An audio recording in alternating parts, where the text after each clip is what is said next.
good day everyone. For today's episode, makakasama natin ang owner ng Bright Build Construction, none other than Engineer Donald. So, good day, Engineer Donald. Hi, good day, Linda. Thank you so much po for lending your time with us for this wonderful day. Yes, no problem. Anytime, basta kayo. Thank you so much po. So, Engineer, can you tell us about Bright Build Construction, how Bright Build started its glorifying era? Yeah, okay. Si Bright Build is actually a young company. It started only last January 2022, right after the pandemic. So, I was previously working abroad, and then when I decided to go back, I also decided to go back again abroad. So, for good na. And then, nag-decide ako kung ano yung familiar na field, kung saan ako familiar, yun na yung ginawa ko talaga ng business. So, doon nag-umpisa si Bright Build. From there, and then, eto na ngayon, nakikipag-ano na sa inyong trabaho.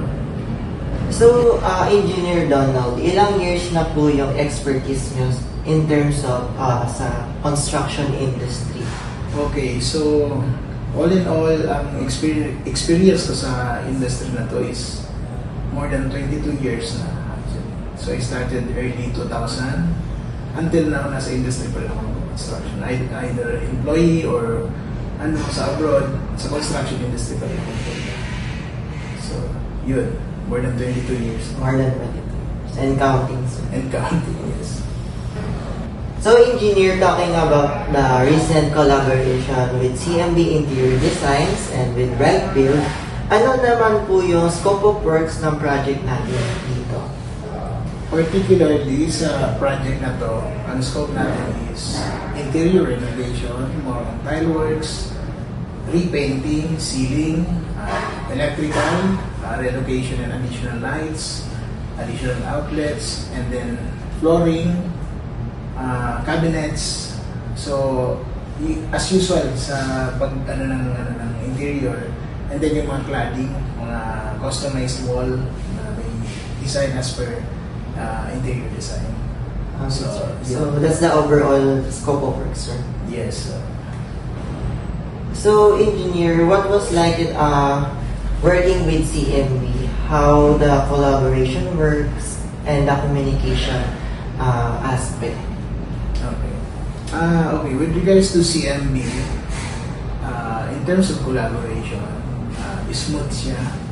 So, madali makakuha ng sagot actually dahil may mga tao na in charge sa per department, depende sa itatanong mo. So, actually mabilis yung turnout ng project dahil nga mabilis din yung sagot, depende sa mga concerns. So, yun. Overall, maganda yung pakikipagtrabaho sa CMB. Even, sir, sa construction? Yes, sa implementation, actually, sa management ninyo, maganda rin. Kasi hindi nyo pinababayaan yung contractor na hindi nila alam kung ano yung mga problems. At sa uminawan nito, ano talaga yung concern sa site. So, mabilis natin tatapos ng project dahil doon. So, maganda ang ng CMB, ang overall na collaboration with us. So, yeah. And now, let's meet the people behind the success of Bright Build Construction.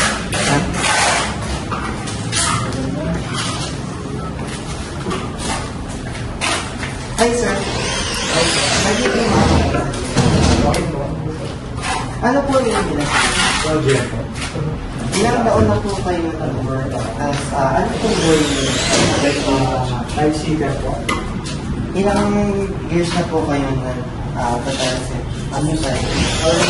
po. How's the work po, sir? Kamusta naman po? Okay naman po. Na-approve naman po. Kahit okay yung pasahod.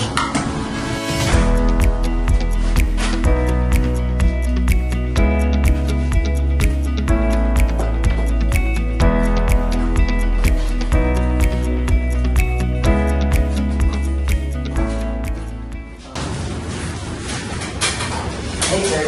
Pwede lang Ano po name niya, sir? Elvin. Ano po role niya dito sa Bright Build Construction? Installer carpenter. Right, sir. Ilang years na kayo nag-work, sir, as installer carpenter?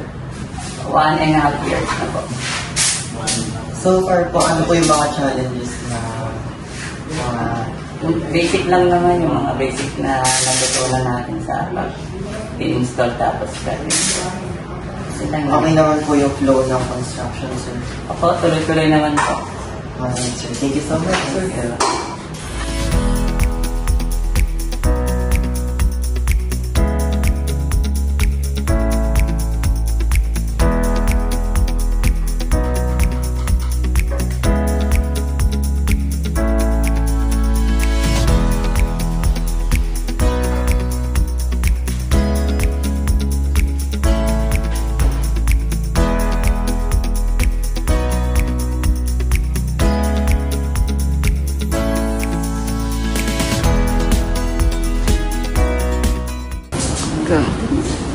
Yung sir, pwede ko maka-star mo? Ano po niyo, sir? Ano po role niyo dito sa Bright Build Construction? Electrical. Ilang taon na po kayo dito, sir, sa Bright Build Construction?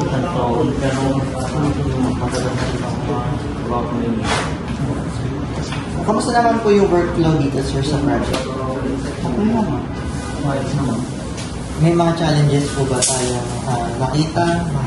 Wala. Wala naman po. So far, so good naman po. Okay, sir. Thank you po. Hello, sir. Pwede po kayo makakaya? Okay lang po. Ano po name niya, sir? Ano po ganyan po? Sir, ano pong role natin sa Bright Build Construction? Ako po yung matuwang ng talsya. Involved po akong tawag. Ilang years na po kayo nag-work sa Bright Build? Matagal na rin po. Sir. So far, sir, okay naman po yung mga works natin, no? Mga challenges po ba? Okay naman po. Masaya naman po yung mga. Thank you so much. Thank you so much po.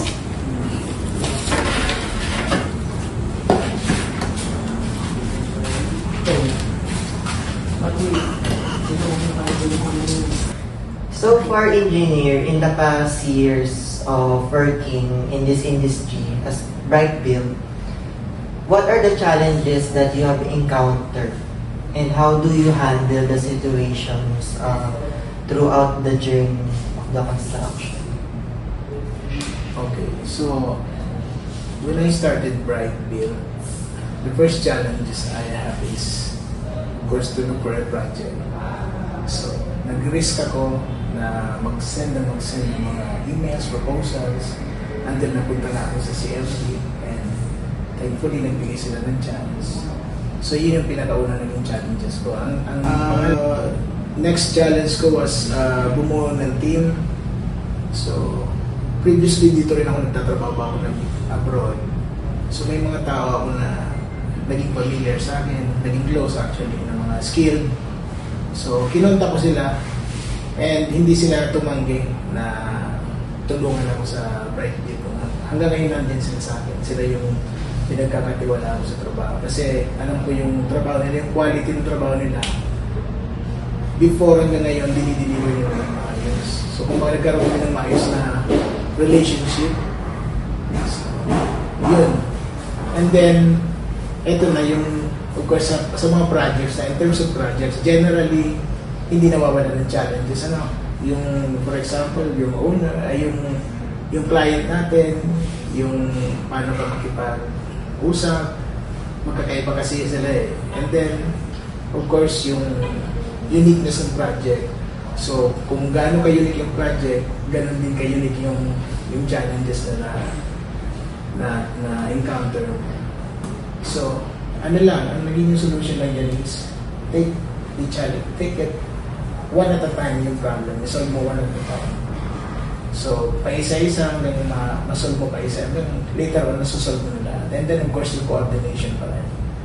Hindi pwedeng yung problem, ikaw lang ang nakakaalam. Dapat i-share mo sa lahat yung problem para mabilis masolusyonan. So, yun. Yun si Bright Build ngayon. Hindi siya selfish pagdating sa problems. Sinishare niya yung problems para marami rin nakakaalam at natutulungan masolve yung problems. So, engineer, for the last question, what do you love most about the construction industry? What makes you fall in love to create certain places into something? Okay. So, nag-i-enjoy ako. Actually, nakakatuwa tingnan na yung concept, especially kagaya sa inyo, sa kayo, once it's translated into reality, and then nakikita mo si client na satisfied at natutuwa din. So, dun palang matutuwa ka na. So, and then yung learning, continuous learning habang nagtatrabaho ka dahil lahat ng materials, nag-update, nagbabago yung trends. So, updated ka sa mga bagong concepts din. Ganyan. And then, pangatlo, yung nakakapagbigay ka ng trabaho. May mga tao na tutulungan. Kasi, syempre, hindi siya ganun kadali magpili ng trabaho sa mga tao. So, at least kahit pa paano, in a small way, may mga natutulungan ka rin ng tao. So, yun. Kaya, nag-i-enjoy ako sa trabaho na to. Aside sa yun yung pamilya ko, yun din talaga yung field na pinasok ko sa career ko. So, yun. Yun. Thank you. Engineer. Thank you so much, engineer. Thank you. So thank you so much guys for watching our latest episode with Engineer Donald from Bright Build Construction. For interior design services and you want to spruce up your space, you may contact us at CMD Interior Designs. Here's the contact details for inquiries and other inquiries that you may like. And also for construction services, you may contact Bright Build Construction on their Facebook page and number.